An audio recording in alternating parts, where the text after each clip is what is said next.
Friday. Fanmail. Lovely. I can see deer in my yard. Nibbling on my pears, no doubt. Swamp Cat will have her way with them, I'm sure. What's going on? So, the first event that I will be attending Maryland Mayhem this year. But I will not be doing a full crew auxiliary deployment. For a variety of reasons. I'm just going to go as a regular human and hopefully be dead by noon. I will be bringing my cowboy loadout that I just published yesterday. It's going to be fun and silly, and it should be great. I will be joining the Mega Double XLs for the tournament again, probably again as the cheerleader slash mascot slash coach. And I will be helping out with the 11th hour blaster battle. So, should be an excellent event. Stay tuned for more details, potentially. Let's answer some questions. Good questions today. Adrian Ghostwolf. We all know your love of Sprecher root beer, but what's your favorite ice cream, brand or flavor, to go with it in a float? So, vanilla. I don't actually have a specific brand. I will sometimes do French vanilla, but usually just a regular vanilla. Not vanilla bean, because it usually has the little black specks in there, which is great flavor, but it means you end up with floaties in your root beer, and it's just an but just vanilla. Just vanilla. Imperial Bricks. Any upcoming big things on the LEGO channel, or is the Nerf taking up most of your time these days? It isn't that I haven't had time for LEGO, it's that I've been doing stuff that don't really make great videos. I've been doing a lot of army building, and the armies aren't done yet. Once I get the armies to a point that I am happy with them, then I will be doing a whole series on the armies that I've built. They're getting kind of out of hand. But I do have 2 videos that will be coming up soon. I got a big set that I've been looking forward to, and I actually have one that I was waiting for. I don't even know how long I was waiting for it, and I finally got it, and I built it, and I filmed it, and then I forgot to take a thumbnail picture of it, and just haven't gotten around to it. I built it months ago, I think, now. So yes, there will be stuff on the LEGO channel again soon. Christopher Goudreau. Captain, what are your thoughts on prosthetic Nerf blasters, like the pinky finger one or the kid's arm? They are awesome. They are really, really cool. I've always wondered why we didn't make prosthetics that could do more than you could before. Because in general, like you get a prosthetic and it has less strength or less functionality or less mobility. But we surely have the technology by now to be able to give you a second thumb on the opposite side and make your wrist rotate 360 degrees, or all sorts of things that you could have a much more advanced. And so having a Nerf blaster that is on your arm is just cool. I've seen people do it with like swarm fires and other things, and it's really, really cool. The idea of using Nerf blasters and being able to improve the accessibility of our hobby is something that's really, really cool. And I've done some of that before. I've done wheelchair builds, a number of wheelchair builds for various people because I knew how to do it, and it was just really, really fun. Going all the way back to the original Owen tank and using some concepts that I had developed from earlier things that I'd tried but didn't really have a real good use for, and lack of technology that I didn't know that, oh, this would work much better if I had a MOSFET. And now I know that, and so I can do things that are even better for accessibility. So I think it's really, really cool. Comic Nerd 101A. What is your favorite cartoon? Wizards. The movie Wizards.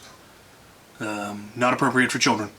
Do you like anime at all? I do. I am a fan of anime. I keep up with a couple of them on Netflix. Way of the House Husband, Delicious in Dungeon, I think it's called. Castlevania. I'm a fan of The Devil Was a Short Timer? Was a Part-Timer. Part-Timer? I think my favorite one is probably still Trigun. I really enjoyed Trigun. How would you personally build a BFG 9000? And if you decided to build on, what ammo type would you make it use? I would probably use... oh, what on earth is it called? The automatic Blast Zuka? something like that. It came out in the early 2000s, and it fired reactor balls. It was a flywheeler and had an internal magazine system. I would probably go with that because it fires big green balls, so it would be very fitting. Either that or a proton pack firing green rival, but I think the Blastzuka, Ballzuka? It might have been the automatic Ballzuka. I don't remember. It was one of the early flywheel blasters. That's what I would use. JB72 DT6JN. Happy birthday! Have you ever thrifted a Red Strike blaster? I assume you mean Crimson Strike. I think they were called Crimson Strike. And yes, pretty sure I found a Crimson Recon at one point. And I know I found the front gun for a Crimson Longshot. And I acquired a red Longshot, at least I'm pretty sure I did, in an arms deal. And so I already had the front gun for it. I don't know if I ever got them put together. They may be in separate bins for all I know. I got a lot of stuff around here, man. But yes, I have. Ryan Perkins. What are some good mods to do on a Strife that can be used with AA's? Well, any cosmetic mod, obviously, if you're just adding, 3D printed parts, flared magwell, handle cap, stuff like that. So it'll still has the stock internals. You can rub it on AA's. If you want to upgrade the internals, the only motors that I know of that work on AA even remotely well are Rhinos, and I'm not sure you can get those anymore. I don't know if Out of Dart still carries them or if they're still being manufactured. But those could run on AA's, though it will drain the batteries real quick. But cosmetic mods, definitely stick with cosmetic mods. Nifump. What's the blaster from Star Wars universe that you think Nerf could pull off that you would like to see, and why? At this point, the question is, what blaster from Star Wars have they not done? I'm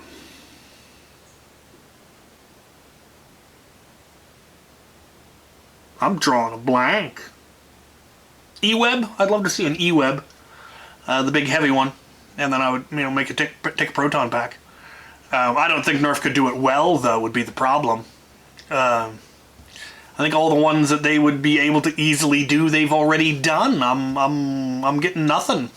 Like maybe some character-specific ones, but...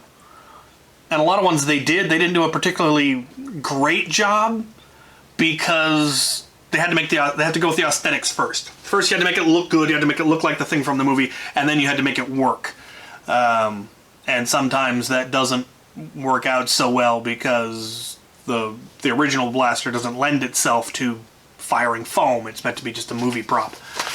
So getting them to actually work even remotely well is sometimes difficult. Some of them it wasn't so bad because the stock, what they were built on, were like some of the Jyn Erso blasters built on an AR platform, so it's just a Strife, and that's easy enough to do. But a lot of the other ones, it's just, we can make it a single shot blaster or a two shot blaster or an ineffective revolver or stuff like that.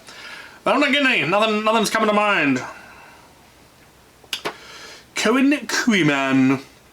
Which rules do you have at your local club regarding shields? So you can actually just look up our rules on Pacific Northwest NerfClub.com. Might be panic.org. But our rules are publicly available.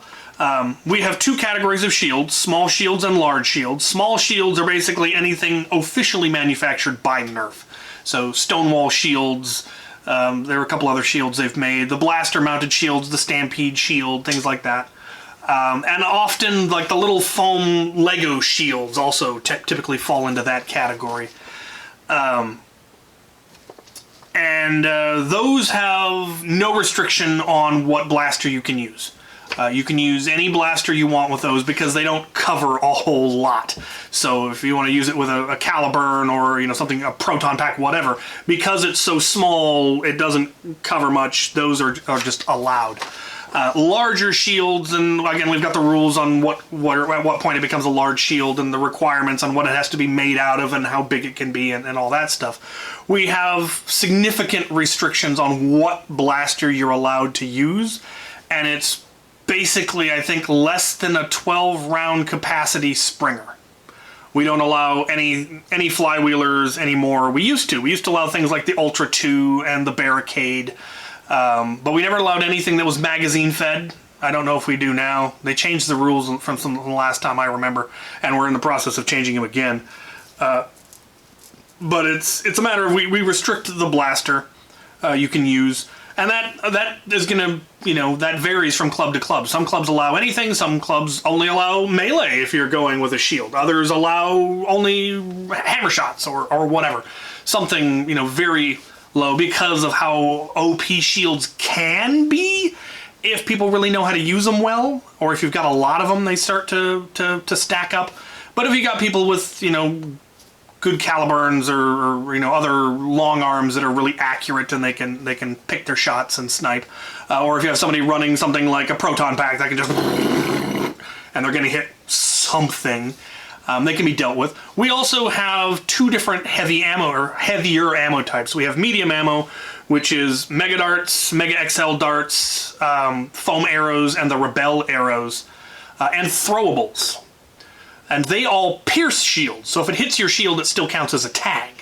And then anything larger than that, so Demolisher Rockets, Titan Rockets, Busby Rockets, those actually destroy the shield for the rest of this round, I believe. We're also toying with the idea of changing those rules. We're actually planning to have a whole meeting just on shield rules because they're sticky. Some groups just choose just to not allow them at all because the idea of bulletproof shields is largely silly. But there has to be some way to counter them. And if they're too easily countered, then no one's going to use them. If they're too hard to counter, then everyone's going to use them, or they break the rounds. And it takes testing because, like I said, it's going to be different from group to group. Different play styles, different FPS limits, different terrain, different scenarios. All of that is going to change how something like Shields is going to work in your local game. So test it out, see what works for you. But that's our rules, and take them or leave them. Big picture. What do you think of a Mega Dart minigun? I think that would be fabulous, but hard to implement. I mean, even a belt-fed one. I mean, if you made something like the Moab, but with Mega, first of all, that would be absurd and magnificent. But it wouldn't hold nearly as much ammo. That would be the issue, as opposed to like Tier, which fires Rival, and the tank that I have for it holds 2,000 rounds. You definitely wouldn't be able to hold anywhere near that much in Mega, but it would be fantastic. I would love to have one. The Model Railwayman. How do you find the rules and mechanics, or how do you find rules and mechanics can affect the strategies you come up with if they can conceivably change the flow of things? And his example was like Nerf Wars versus Afterworlds. And it's kind of like asking, how does your strategy change when you go from playing, say, baseball to basketball? They're completely different games, and so your strategy is going to change completely. The loadouts that I use and the strategies that I use at Fort Borst, at Public Wars, or even at your standard HVZ is completely and utterly different than anything that I do at Afterworlds. Because Afterworlds is a completely and utterly different game.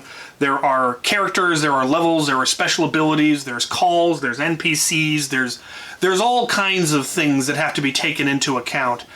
And it occurred to me at the end of the last season that I hadn't been taking it into account as well as I thought I had.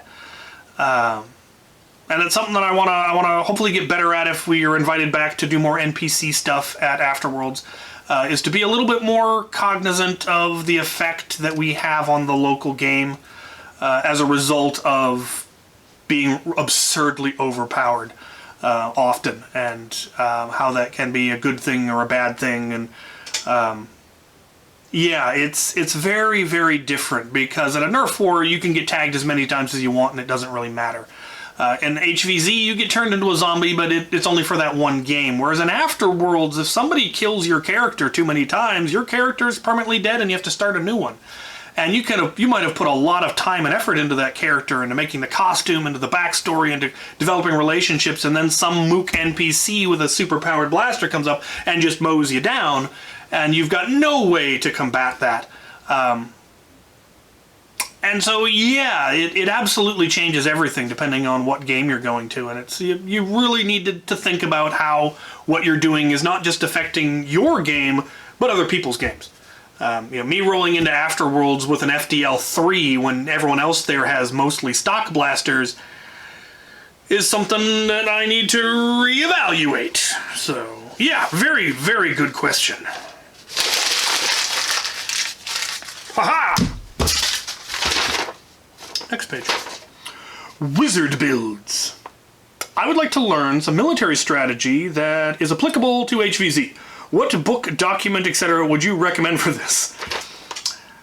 Sun Tzu's Art of War? The Zombie Survival Guide? The problem is there are no military strategies for dealing with zombies.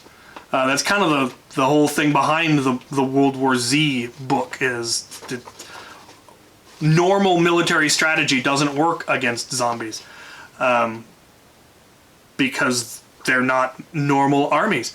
The things, it's not really the strategies you need to look into, it's drill, because you're not fighting battles in the traditional sense. You're not worried about artillery strikes and you're not using cover to defend against people shooting at you. You're using cover completely differently. If you take a corner and when someone has a blaster, you take a corner really close so you have cover. You don't want to do that in HVZ. You want to take the corner wide because if there's a zombie right behind it, they can reach out and tag you. That's a problem because you only get to get tagged the one time. What you need to practice are reloading drills, switching weapon drills, communication drills. The biggest issue in HVZ is a lack of that kind of training. You need to work on covering sectors. So this is your sector of the line. This is all you worry about. You don't worry about what's going on over here. You don't worry about what's going on over there. There are people that's their job. You look this way so that, when the rush comes from over there and everybody turns to see what's going on, the zombie in the bush over here jumps out and tags you all because you weren't covering your sector, which was here. That kind of thing is something you need to drill because there is that instinct of, there's a scary noise, what's going on, to look. And you have to suppress that and to know that, no, my teammates are there, they're doing their job. If they need cover, they will call for it. In the meantime, watch my sector, watch out for the ambushes, stay on task. If your blaster jams, you need to let your other teammates know because you're not able to cover your sector because your blaster is jammed or you're reloading. You call that out, and that's something you have to practice. Call, jam, and then call when you're back up, or reloading, so people know that, to keep an eye on you because you're not able to defend yourself. Knowing that, if you're not able to reload fast enough, switch weapons, it's usually quicker. Or drill until it isn't. You can drill a mag swap to the point that you can do it as fast as I can pull a sidearm if you drill, and that's what you really need to do if you want to get good at HVZ. And then you just need to remember that sometimes you're going to get unlucky and that you're going to get tagged. Someone's not going to cover their sector. Your blaster is going to jam or you're going to run out just at the wrong time and you're going to get tagged. It happens. It happens to us all. It's happened to me. I've died in the first mission of many in HVZ. I've made it to the final in many in HVZ. It all comes down to drill. Ace Star.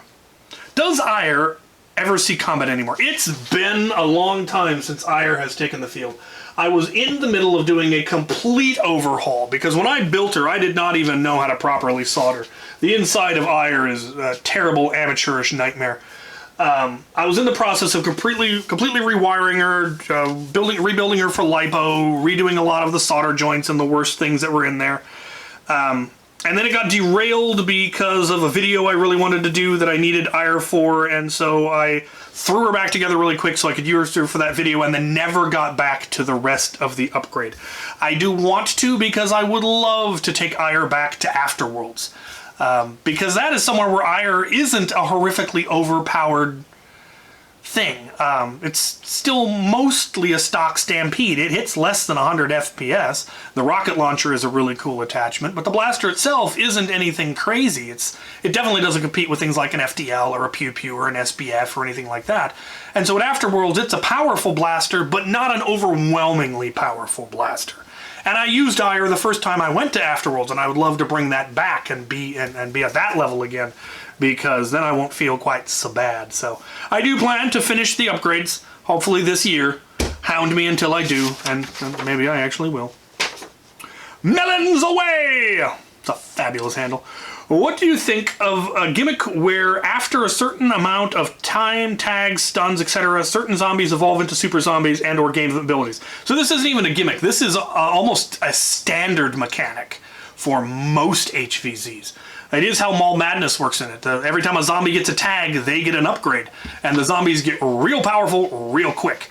But the humans are also upgrading as they go. And so that works. But WSU did it that way. The older HVZs, Ragnar Oktoberfest, the real trick is that you have to keep track. How do you track how the zombies are getting their tags? Well, in the big week-long HVZs, you've got numbers or character cards or whatever. There's ways that you track who tagged who, and there have been websites that built that'll create a tree that will show you this was the original zombie and they tagged all of these people who tagged all of these people who tagged all of these people, and you can see the tree, and sometimes it's after 5 tags you get an upgrade, and then after another 10 tags you get an additional upgrade. It's a fabulous mechanic because it rewards the players who are really putting in the effort and getting all those tags. They absolutely deserve to get special powers for that. And super zombies are fun. Absolutely, super zombies are fun. Yoda Buddy. Do you think anyone would allow using the Nerf Dog Ball Launcher as a sock gun in HVZ, and how effective would it be? It would be almost absurdly inefficient and ineffective. And as a result, you might get a club that's willing to allow it. I mean, if you can demonstrate that it's safe, some would allow it, some won't. It's all going to come down to the club. And sometimes socks have special stun abilities, and so they might not want to allow it, but again, it's probably going to be far less effective than throwing it, so they might. There's actually a whole line of Nerf, I don't think they're actually Nerf, there's some company where they basically fired foam, a foam, or it wasn't really foam, it was a cloth ball that it launched, and again, very ineffectively. They're like pillow ball launchers. I've seen a couple at Goodwill, didn't grab them. Santi FB6QY. What way is there to open up an Elite 2.0 blaster without completely gutting it? I have a couple of videos where I think they were critical reviews. A couple of my critical reviews on Elite 2.0. You're gonna need a spudger. You're gonna need a plastic pry bar of some kind. And you're probably gonna chew it up a little bit. There just isn't any way to open them. They were designed to not be easy to open. They're glued together. Less so in some of them don't have that. Some of them do. Some of them it's horrible. Some it's not so bad. The inconsistency is what makes it the worst. And what is a good replacement spring for a strong arm style blaster?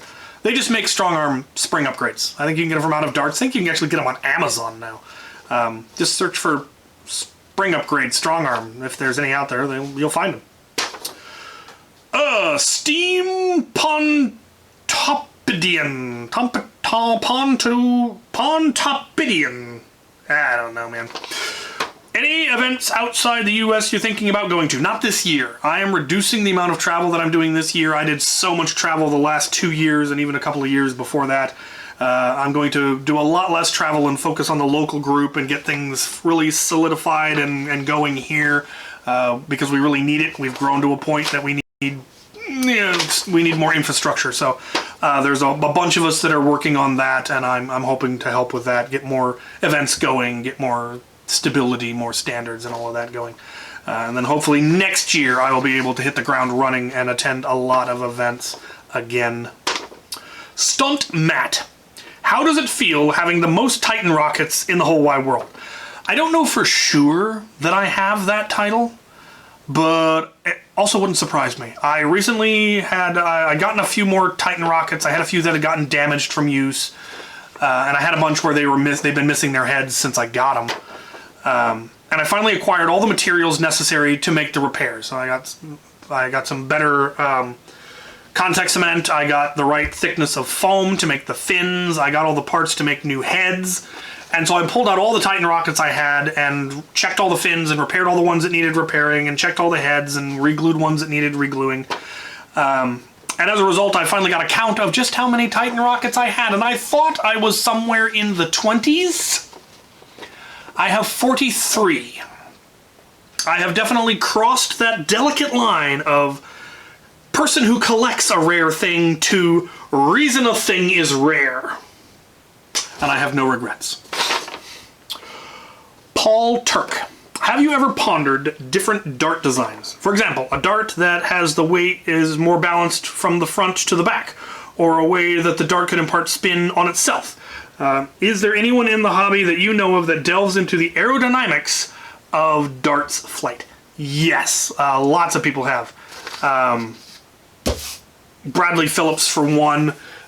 Before half darts became so widely adopted by the primary companies, we had to make our own, and we were making them out of foam back rod that we bought at hardware stores and making our own heads from hot glue and all kinds of stuff, and it was bad. It was not a good time. Some people were actually putting metal in their darts to get the weight right, and that's just baffling to me. On just like, what? But ultimately, from what I've seen, and what I think history would show, is it has, since good half darts have hit the market, Workers darts, even Adventure Forces darts, now Hasbro's darts, it's just not worth the effort. Their darts work perfectly good. You might be able to build something that would be have better performance, but the cost is going to be so much more than the cost of just buying 100 pack from Walmart, that you really don't. I don't hear about people doing it. There probably still are people making old style Stefan darts out there, but you don't see it at any of the big events. And obviously, most Nerf wars aren't going to allow homemade darts. No HVZ is going to allow homemade darts. The competitive scene is definitely not going to allow homemade darts, or at least they definitely shouldn't. Private events where people are really into going all out and going nuts and leaving with welts and bloody lips, go for it. It's your event. Do what you want to do. AccuFakes or AccuStrikes, Nerf just went with half AccuStrikes, and they work really, really well. I also have some that came in a blaster that, yeah, they had ribbing on the front, so it would impart spin. And how much of a difference does it make? I couldn't tell you. They seemed fairly accurate, but you can't buy them by the hundreds, so yeah. But I'd love to see research that people have done, because if we do the R&D, companies will just steal it and then mass produce them, and then we can buy them at Walmart. Gustav de Haas. Do you think it is possible to create a mortar with 40 max shells, and what ammo type would you recommend? Yes, but I think it would be woefully, well, maybe not. I would go with Mega XL. Mega XL would be a decent one. Demolisher rockets, I don't know if the 40 max shells have the air capacity to really fire a Demolisher rocket at the range that you would expect from a mortar. But I think they could fire Mega XL at reasonable mortar range, because you're going to be wanting to be arc fire, and you're going to want to be out of range of Nerf blasters. Otherwise, what's the point? Unless you're firing from behind cover and you're firing over cover. But Mega XL would be what I would probably lean towards, though you can try Demolisher rockets. Let me know if it works. That would be fascinating. I've been wanting to build an air pressure mortar for years, and now I might actually have the parts.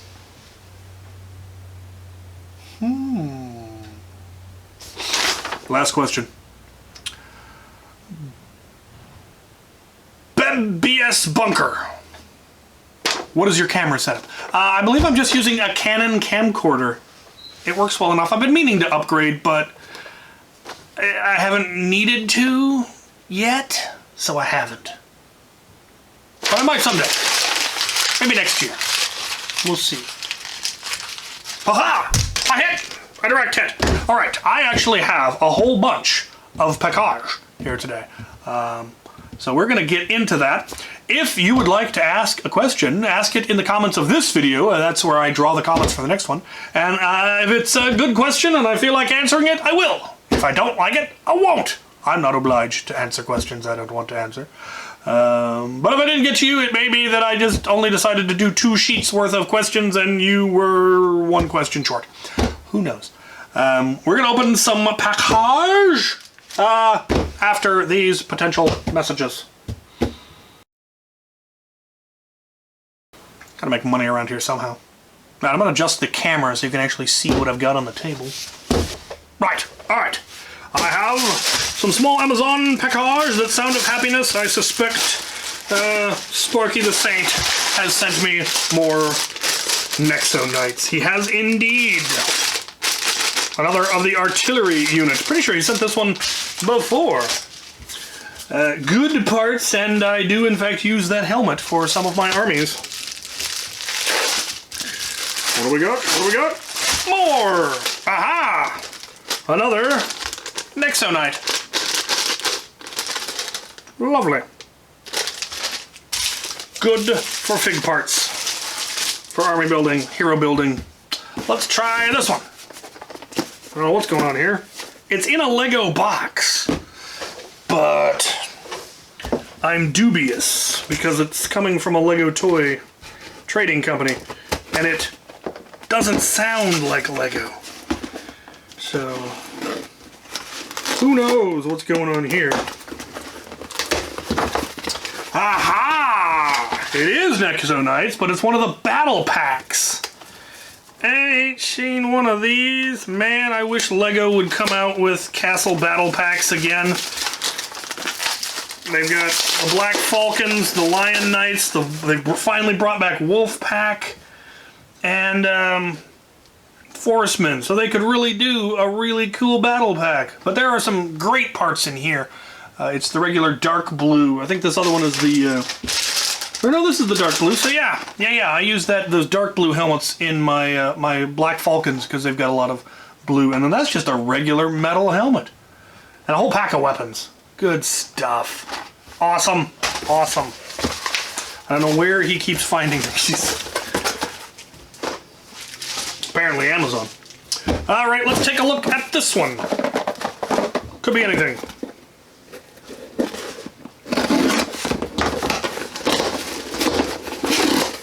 More Nexo Knights. They never end. And it's just another fig. Different one than the one in here. Super cool. Gotta find a use for those torsos. Good stuff. Lego for days, apparently. Alright, now we've got some big stuff, which I think was mostly stuff for review, but I'm gonna open it anyway. There, we're gonna take a look at this one, which comes from Torin Agnelli. What a fabulous name. Aha! I'm in. Look. Stuff. Good lord. I don't know what's going on here. Shells. Weird shells. Duckfoot shell. It's like mega and 2 elite shells, 3 elite shells, 1 mega shell, mega shell, single elite shell. Shells for days. Cool. It's good lord. It's a MacGuffin. Oh jeez. Meh.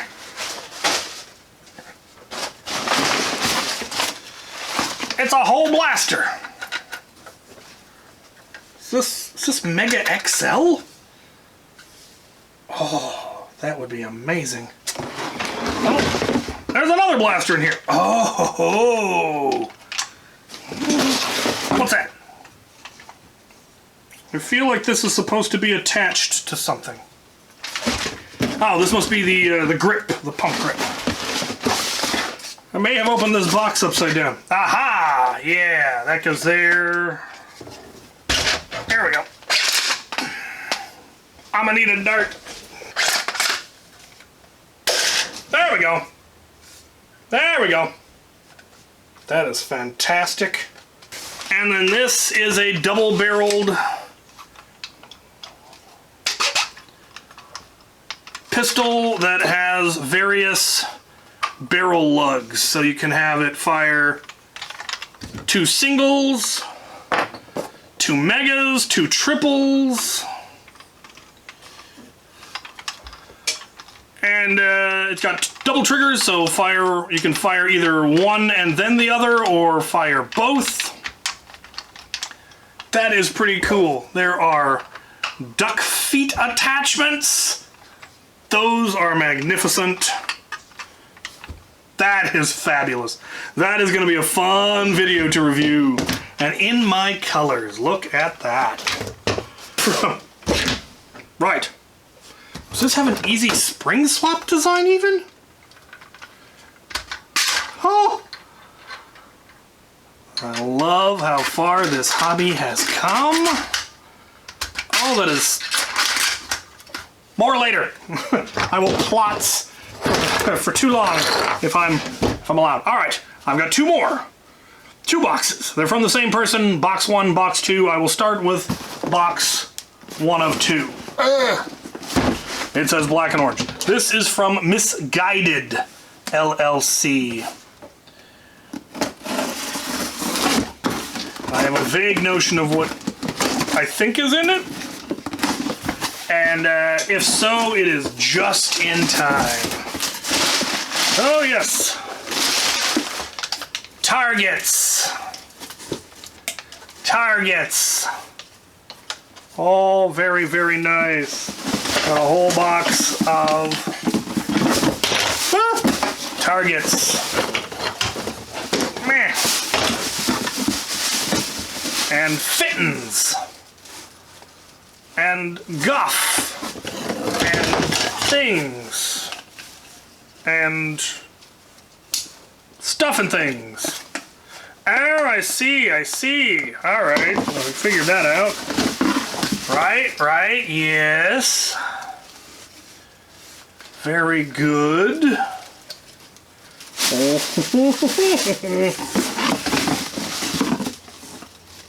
Yes.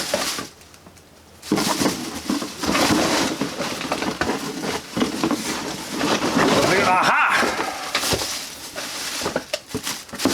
I think. Ah, yes. Very good. Boink. Yes! This is going to be awesome. This is all the parts for 2 different fancy targets that are going to go out on my range. And they should be amazing and awesome. I wanted to improve the fanciness of my range, and my first efforts to buy some fancy targets ended up being way too small and not suitable for outdoor use. But these look to be exactly the size of what I needed. I believe this is all the poles and beams. Yep. I will probably hit them with some paint. Make them all orange. You can actually get this PVC in bright colors, but it's more expensive. And I'd have to recut everything. I think it'd be easier to paint it. So, yes, stay tuned for that. My range is going to get fancier, and I am looking forward to that. Blasters to review, Legos to integrate into my armies. Loads of good stuff, good times. Having a good day. And I've got a Nerf war to go to this weekend. I might even get footage. I say that a lot, and then never do. But maybe I will. Maybe this time. Maybe this time will be different. Thank you for watching.